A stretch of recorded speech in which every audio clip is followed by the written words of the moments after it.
এবং স্বামীর সংসারে এসেও মা আমার সারাক্ষণ ছিলেন নিশ্চুপ, বড় বড় বেশি নেপথ্যচারিণী। রাঁধার পরে খাওয়া, আবার খাওয়ার পরে রাঁধা, 22 বছর এক চাকাতেই বাঁধা।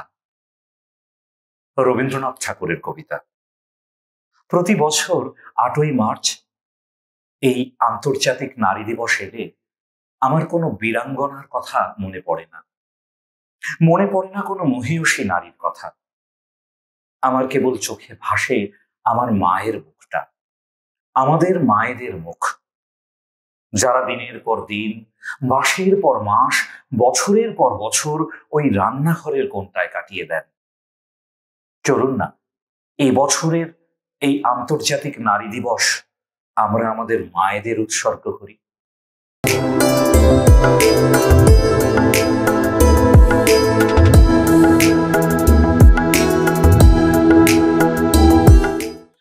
নমস্কার, মুক্তধারা আবৃত্তির পাঠশালায় আরো একবার সবাইকে স্বাগত।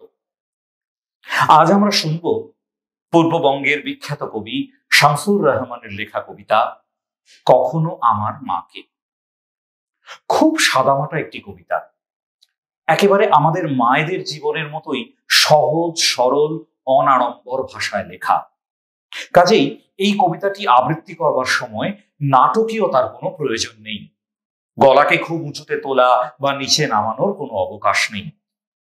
মনে রাখতে হবে শুধু থামার জায়গাগুলো যথাযথ গুরুত্ব পাবে, এবং আমাদের মায়েদের প্রতি আমাদের যে ভালোবাসা, যে আবেগ, তা যদি এই কবিতায় ঠিকঠাক ভাবে প্রকাশিত হয় তাহলেই সার্থক আবৃত্তি হবে বলে আমার বিশ্বাস।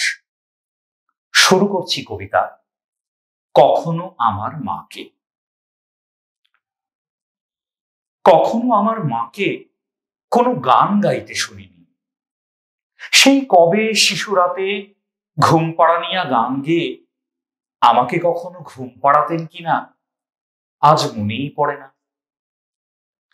যখন শরীরে তার বসন্তের সম্ভার আসেনি, যখন ছিলেন তিনি ঝড়ে আম কুড়িয়ে বেড়ানো বয়সের কাছাকাছি, হয়তো তখনও কোনো গান লতিয়ে ওঠেনি মিড়ে মিড়ে দুপুরে সন্ধ্যায়, পাছে গুরুজনদের কানে যায়।